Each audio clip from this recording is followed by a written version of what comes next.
بسم الله الرحمن الرحيم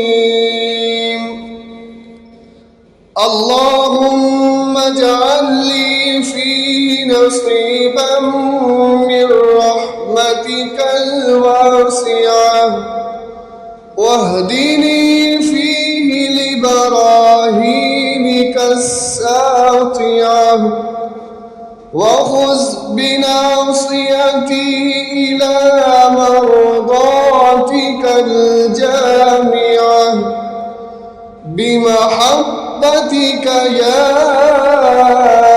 أمل المشتاقين.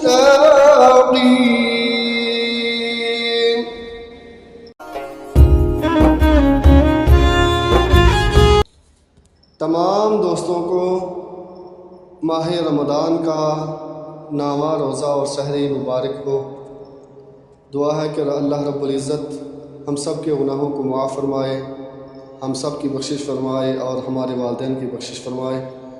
और अल्लाह रब्बुल इज़्ज़त मेरी वालदा को जन्नतुल फिरदौस में आला मुकाम अता फरमाए और हज़रत सय्यदा तय्यबा फ़ातिमा ज़हरा का क़ुर्ब और आपके कनीज़ों में शामिल फरमाए। आमीन या रब्बुल आलमीन।